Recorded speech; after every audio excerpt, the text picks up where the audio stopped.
Вы смотрите новости в прямом эфире. В студии Сергей Михедов. Здравствуйте. Коротко о темах этого часа. В Горном Улусе заметно снижается площадь активного горения. Айсен Николаев работал в районе и поговорил с огнеборцами. Выставка достижений авиационно-космического комплекса России МАКС-2021 встречает гостей в Подмосковье. Как новая авиатехника может помочь в борьбе с лесными пожарами. Тем временем аэропорт Чульман в Нерюнгринском районе остается закрытым для приема самолетов из-за реконструкции взлетно-посадочной полосы. Как продвигается ремонт?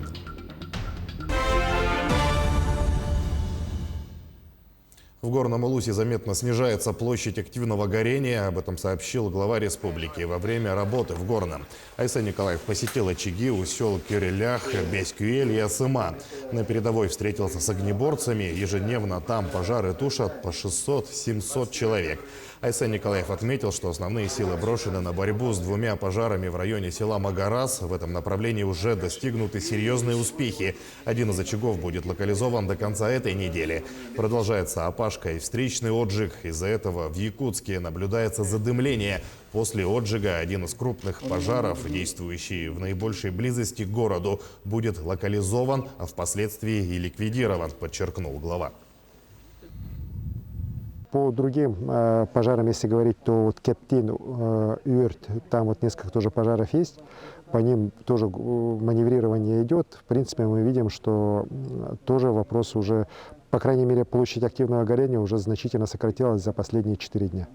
И пожар в районе Мытаха, Джикимди, мы видим, что он уже там достаточно тоже в десятки раз уже снизилась площадь активного горения. Огонь уже вблизи Джикимди уже вообще его нету. Он сейчас уже там около Мытаха, осталась незначительная территория. Мы надеемся все-таки, что на следующей неделе все-таки мы сможем его там тоже окончательно локализовать. Но при этом, конечно, так как погода очень сухая, все равно здесь сухие грозы проходят, появляются новые очаги, по ним тоже идет работа. Выставка достижений авиационно-космического комплекса России и ярмарка новейшей авиатехники работает в Жуковском. Международный салон МАКС-2021 совместил и выставочную деятельность, и деловую программу. Наш корреспондент Айсена Бурнашова посетила сразу несколько площадок о виражах в небе Подмосковья и о том, как авиатехника может помочь в борьбе с лесными пожарами в ее материале. Легендарная авиационная группа высшего пилотажа «Стрижи». Фигуры высшего пилотажа авиагруппы «Стрижи» украсили небо над Жуковским. Фирменный штопор с вращением вокруг оси, развороты на 360 градусов, легендарная петля Нестерова. Истребители МиГ – поистине стальные крылья армии. Эти самолеты прекрасны и в небе, и на земле. На экспозиции МАКС-2021 сверхзвуковые МиГи выстроились в парадный строй. Настоящая легенда – ласточка советской военной авиации МиГ-29. Рядом с ним раскинул свои крылья МиГ-35. Самолет российской разработки, легкий фронтовой истребитель поколения 4++. Далее третья модель, тоже новая разработка – МиГ-35Д. Его отличительная черта – наличие 2 мест для пилотов. Нос к носу в одном ряду также и пассажирские лайнеры, турбовинтовые Илы и современные эйрбасы. Гордость отечественных и иностранных разработчиков. Но авиасалон – это не просто демонстрация опытных образцов. Это обзор возможностей авиапромышленности, например, в борьбе с лесными пожарами. У нас самая большая в мире территория.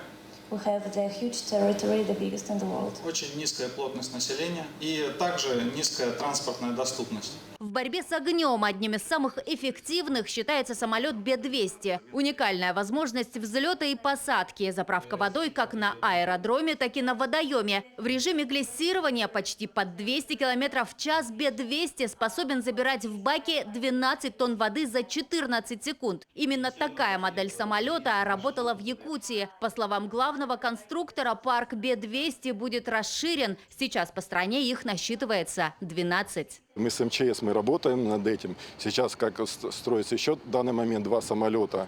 Сейчас готовится заключение контракта еще на 4 самолета для МЧС. Я думаю, группировка самолетов МЧС будет постоянно с каждым годом увеличиваться. И количество самолетов, которые будут базироваться в Якутии, в этом, я думаю, тоже будет увеличиваться. В борьбе с огнем счет идет на секунды. Участники конференции уверены, для более эффективного тушения пожаров силы должны быть направлены и с воздуха, и с земли. В данное время необходимо обновить систему мониторинга, например, использовать беспилотники и спутниковые группировки. Айсена Бурнашова, Джур Березкин, Жуковский, Московская область. Ну а сейчас наш эфир продолжает брифинг по лесопожарной обстановке. Насколько очагов бушуют в лесах Якутии и как идет борьба с огнем, узнаем прямо сейчас. Всего на территории республики присутствует 220 пожаров, из них тушится 58. Людей привлечено на этих пожарах 2029, и техника работает 251.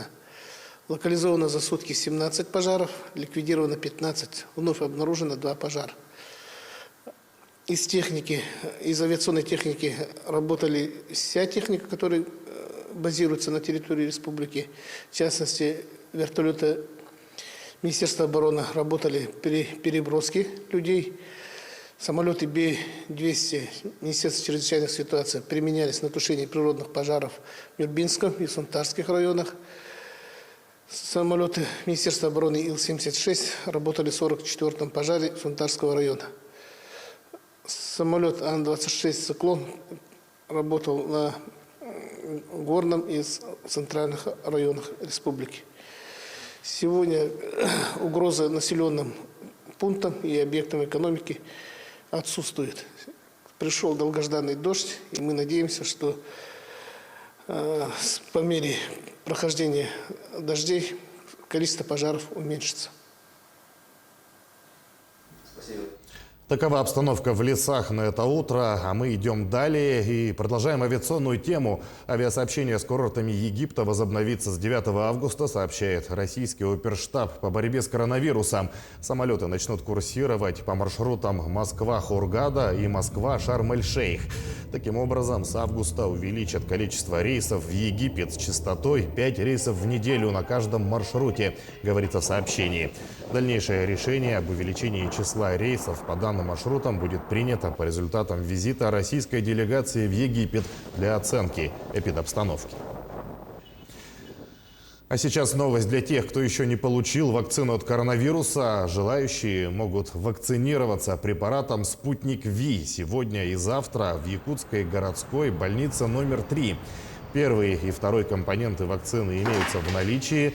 В субботу и в воскресенье «Спутник Ви» можно получить без записи и прикрепления в порядке живой очереди с 9 до 15:00 по адресу улица Лермонтова, 121, говорится в сообщении. Необходимо предоставить медицинским работникам паспорт, СНИЛС и полис медстрахования. Аэропорт Чульма в Нерюнгринском районе остается закрытым для приема самолетов из-за реконструкции взлетно-посадочной полосы. С 1 июня рабочую зону ВПП сократили до 1850 метров, а через месяц закрыли полностью на 4 месяца. Как нерюнгринцы справляются с ограничениями и какими темпами идет реконструкция, узнавали наши коллеги. Сегодня нерюнгринцы не видят больших проблем в приостановке деятельности аэропорта. Они прекрасно понимают, что это временно, а результат будет стоить того. Нерюнгринцы не отказываются от отпуска, едут к месту отдыха своим ходом на машинах или отправляются в путь на поездах. Полеты вертолетов всех типов сегодня не ограничены. Они летают с работающего перрона по заявкам от МЧС, ФСБ, МВД для облета нефти и газопровода, а также для выполнения санзаданий. По контракту предусматривалось закрытие аэропорта на 9 месяцев. Генеральный подрядчик рассмотрел все риски возможные в связи с увеличением стоимости как работ, так и всех комплектующих изделий, инертных материалов для производства бетонных работ. Рассчитали все и вышли с предложением еще в конце года о принятии дополнительных мер по увеличению всех материалов, техники и увеличению еще одного бетонного завода. Росавиация поддержала этот проект, и вот на сегодняшний день решение принято.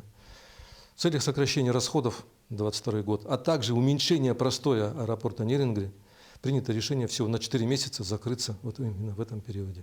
В 2019 году определился подрядчик. Им стало общество с ограниченной ответственностью «Стройдорсервис». Это алданская строительная компания, занимающаяся промышленным и гражданским строительством, реконструкцией и ремонтом дорог. За 8 лет работы компании реконструкция аэропорта – первый подобный проект. Сегодня на объекте работают более 300 человек, которые трудятся в 2 смены без выходных. Та работа, которая уже проведена компанией-подрядчиком на длине полосы 3 километра 600 метров, показывает, что работа очень высокого качества, абсолютно соответствует всем требованиям, которые предъявляются к современным взлетно-посадочным полосам, которые будут принимать любые воздушные суда, которые у нас в мире летают. Я надеюсь, что и в дальнейшем работы будут проводиться строго по графику. Уже в этом году взлетно-посадочная полоса, как я уже сказал, заработает полностью к концу года, а уже в дальнейшем будет завершено и строительство других объектов, в том числе и нового аэровокзального комплекса аэропорта. И тогда, конечно же, Нерюнгринский аэропорт уже будет соответствовать всем требованиям, предъявляемым к международным аэропортам. Начавшаяся в 2019 году реконструкция должна закончиться к сентябрю 2022 года. Для взлетно-посадочной полосы сроки иные – по 31 октября 2021 года. После завершения реконструкции аэропорт Нерюнгри вновь сможет принимать воздушные суда всех типов. Это значит, что крупные российские авиакомпании смогут зайти на якутский рынок, тем самым изменят цены на авиабилеты и расширят возможности передвижения по стране и за границу. Екатерина Павлова, Захар Головин, Нерюнгри. И в завершении о погоде. Долгожданные дожди пройдут в ряде районов Якутии в эти выходные. Синоптики прогнозируют осадки в северных, нижнеленских районах и в Верхоянье. Так, сегодня на севере Мирнинского, в Ленском, Алекминском, завтра в Кобяйском, днем в центральных районах ожидаются местами кратковременные дожди, возможно грозы, говорится в сообщении. Также сегодня в Хангаласском, Заречных, Усть-Майском, на востоке Южных, Тампонском и Меконском районах пройдут дожди, местами сильные. К этому часу это вся информация. Наши корреспонденты продолжают следить за развитием событий. Оставайтесь с нами.